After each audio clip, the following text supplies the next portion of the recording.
बिस्मिल्लाहिर्रहमानिर्रहीम अस्सलामुअलैकुम या इली हक हैदर। उम्मीद करना तुम सारे भरा ठीक हो ते अल्लाह ताला तुहानू सारिਆਂ ਨੂੰ ठीक रखे जी। तो जिस तरह कि तुहानू पता फ्लड अपडेट चल रही है, समा न्यूज़, जियो न्यूज़, दुनिया न्यूज़ तक ने हिट कर दिता सी कि पानी आवेगा, मगर असा नहीं सी आख्या कि पानी आवेगा। असा क्या पानी आया तो दसांगे, बल्कि महकमे के जो नोटिफिकेशन सन वो असा विच ला दिते। पिछे मेरे दरिया की हालत वेख सकते हो, रेत पई है पिछे, ठीक है जी। दरिया सतलज, रावी, चिनाब ते दरिया झेलम, इंदस रिवर के जिन्ने दरिया उन्होंने दी मुकम्मल अपडेट दी जाएगी। डेट हो गई या 9 सितंबर, टाइम रात 7 का। ते यह वीडियो तुसी मेरे वड्डे पेज ते वेख रहे हो, तुहाड़ियां दुआवां दे नाल, तुहाड़ी एफर्ट दे नाल वड्डा पेज जनाब चल गया। ते वीडियो नू सारे भरा ज़्यादा ज़्यादा शेयर कर दिओ।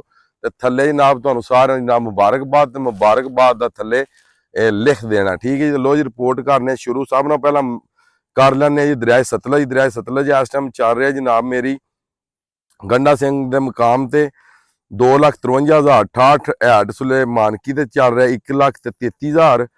हैड इस्लाम चल रहा 1,21,000 ते सैफून मिंचनाबाद चल रहा 1,20,000। उस तू अगे गल कर लेने जनाब मेरी रिवर चिनाब की। रिवर चिनाब जनाब मेरी चल रहा 63,000 उत्ते 61 थले। ते हानकी चल रहा जनाब 97,898, ठीक है जी। ते उस तो बाद थले चल रहा हैड कादराबाद 1,14,162।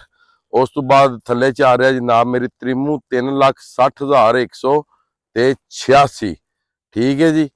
ते पांचनाथ चल रहा जनाब मेरी 3,96,836।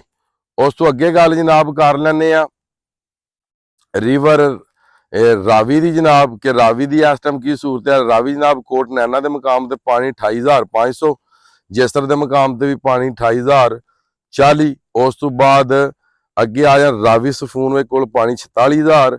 अगे जी हैड अगे दरे के मुकाम से पानी 46,575। अगे जनाब मेरी हैड बल्लोगी को पानी 1,01,515। अगे जी सदनाई को पानी 1,30,597।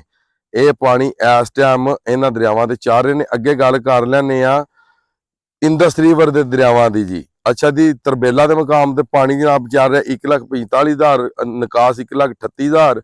कालाबाग को पानी जनाब 1,79,515, निकास 1,72,513। चश्मा बराज को पानी है 1,88,210।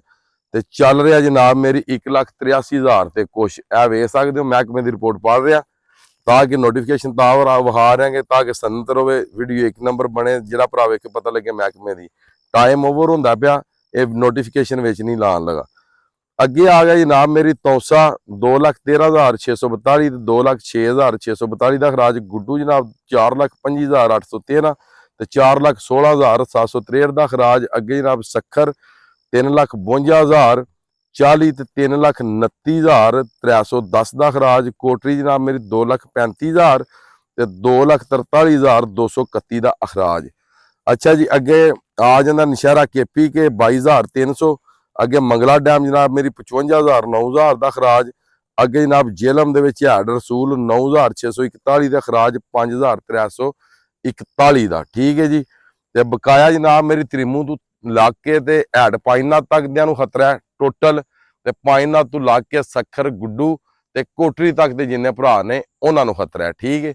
उस तो बाद बल्लो की सदनाई इन्होंने इलाकों के खतरा है। तो मैं तुहाडे अगे हथ बन्नना, जिन्ने भी भरा दरियावां चों बाहर हो जाओ। तो ਜਿਹੜਾ भरा वीडियो वेंदा वीडियो ਨੂੰ ज़्यादा ज़्यादा शेयर कर दो। ਜਿਹੜਾ मेरे नाल प्यार करदा, क्योंकि नवे पेज की वीडियो है, वीडियो कम से कम लख प्लस होनी चाहिए, ठीक है। तो इस पेज से भी कम से कम 3 ਤੋਂ 4 वीडियो ऑन करन दी, एक सुबह, एक दोपहर ते एक शाम नूं, ते एक हो सकदा रात नूं आ जाए करे किसी भी टाइम, अगर पानी का कोई वाधा घाटा होया। तो बाकी अज दी वीडियो ते अज दा व्लॉग करने खत्म। मैनूं दिओ इजाजत, नैक्सट वीडियो तक ज़्यादा ज़्यादा अपना ख्याल रखियो, अपनी खास दुआओं दे मैनूं याद रखियो। इंशाअल्लाह मिलने किसी नैक्सट वीडियो दे नाल। अल्लाह हाफिज़, फी मान अल्लाह।